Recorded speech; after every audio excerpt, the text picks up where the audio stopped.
On est toujours avec Delphine et Léa, nos championnes de badminton, qui seront, je leur souhaite, à Tokyo en 2020. Et nous sommes ravis d'accueillir une dirigeante. Bonsoir Delphine. Bonsoir Alexandre. Encore une Delphine, mais on va y arriver. Vous ne connaissez peut-être pas, écoutez ça bien, la Fédération des clubs de la défense. Je dois avouer que quand j'ai découvert ça, j'étais un petit peu perdu. Qu'est-ce que c'est exactement Delphine ? Alors la Fédération des clubs de la défense, c'est une fédération multisport qui développe des activités physiques, sportives, artistiques et culturelles. Et tout ça au profit de la communauté de la défense, de la gendarmerie nationale, des familles et également de toute personne de la société civile. C'est vraiment une fédération ouverte sur la société, tout le monde peut y adhérer. Alors Delphine, tu es membre du comité directeur et en charge du projet sportif fédéral comme bénévole. C'est ça. Et au-delà de ça, tu as une autre activité ? Oui, je suis directrice de cabinet du commissaire au sport militaire, qui est également président du Conseil international du sport militaire, dont le siège est à Bruxelles.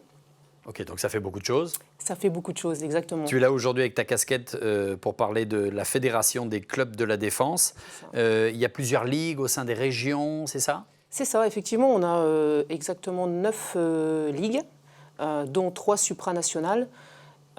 Et ces ligues regroupent 410 clubs sur l'ensemble du territoire national et en Outre-mer et également à l'étranger. D'accord. Aujourd'hui, c'est plus de 190 000 licenciés. Non, alors on est exactement 155 000, près de 160 000. D'accord. Avec 160 000 licences et environ 5 000 titres temporaires.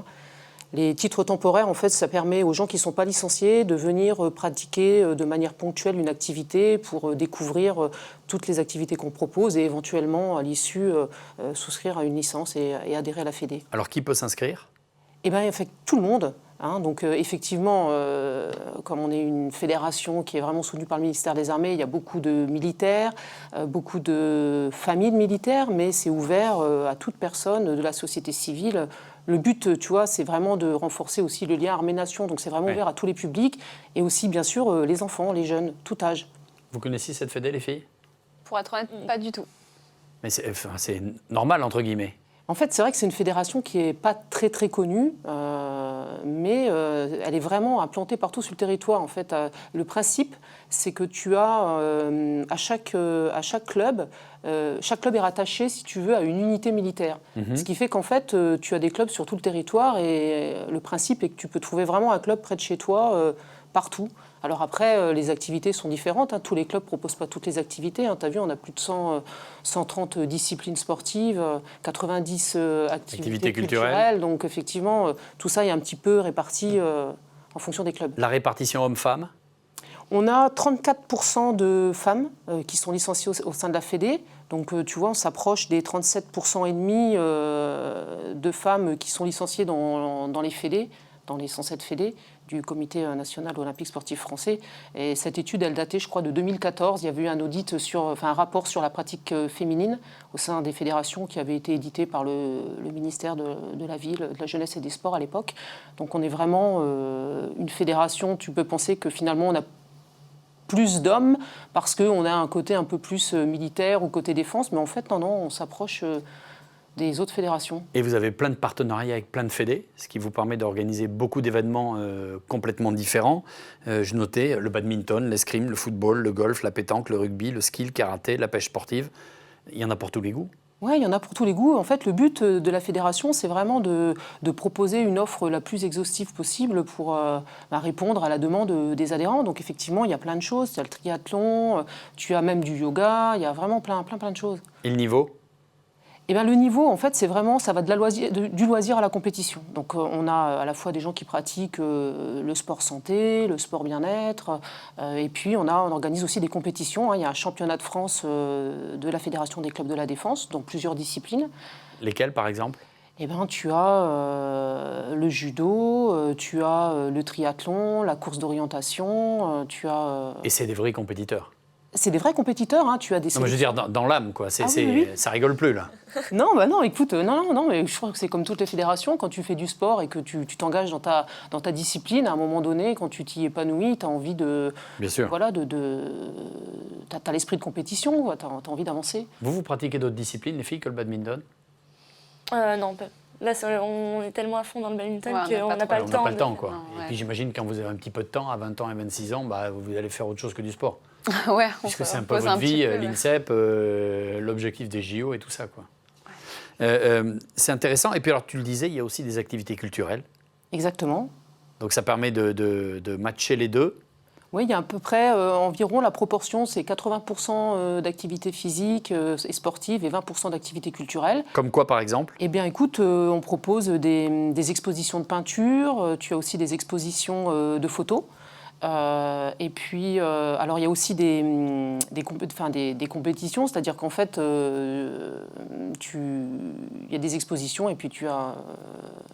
Des jeux, c'est ça, tu veux dire? Non, ce que je veux dire, c'est que je cherche le terme, en fait, Un mot ludique? Non? Non, Parce que j'ai vu qu'il y avait d'autres activités, comme par exemple l'œnologie, l'apiculture. Enfin, c'était hyper riche et terriblement varié. En fait, c'est un concours, voilà. C'est un concours, voilà. Tu as en fait, un concours photographie, concours peinture, un concours littéraire aussi. Hein. Il y a des adhérents qui écrivent des essais, de la poésie.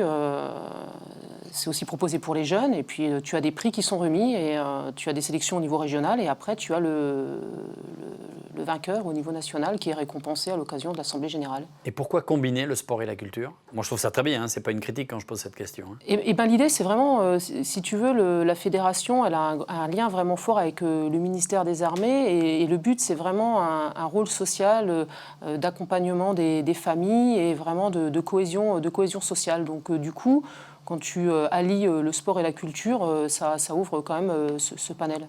Alors, militaires, policiers, personnes de l'armée de l'air, de l'armée de terre, ils arrivent à... Il y a une super ambiance entre tous ces différents corps de métier? Oui, et tu as oublié la gendarmerie nationale. La gendarmerie nationale. Dont tu es issu? C'est ça, qui fait partie du ministère de l'Intérieur, mais dont les personnels ont gardé leur statut militaire.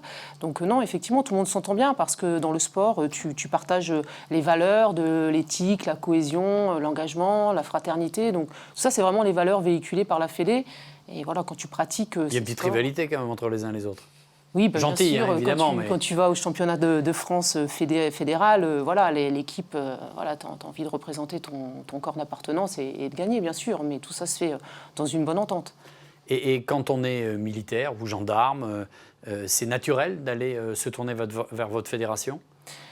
En fait, c'est assez naturel dans le sens où, dans les écoles de formation initiale, il y a quand même beaucoup de publicité sur cette fédération. Et puis, comme je te l'ai dit, on a un club par entité militaire, donc ça permet au personnel aussi de pouvoir s'entraîner, de pouvoir améliorer leurs conditions physiques et de continuer à s'entraîner en dehors du service et de le faire dans les activités qui sont proposées dans les clubs. Et chaque club, selon ses dirigeants, a la possibilité d'insérer de nouvelles disciplines, que ce soit sportives ou culturelles? Oui, j'étais moi-même présidente d'un club sportif et effectivement, en fonction si tu veux, de la demande locale, tu peux monter des sections. Donc, par exemple?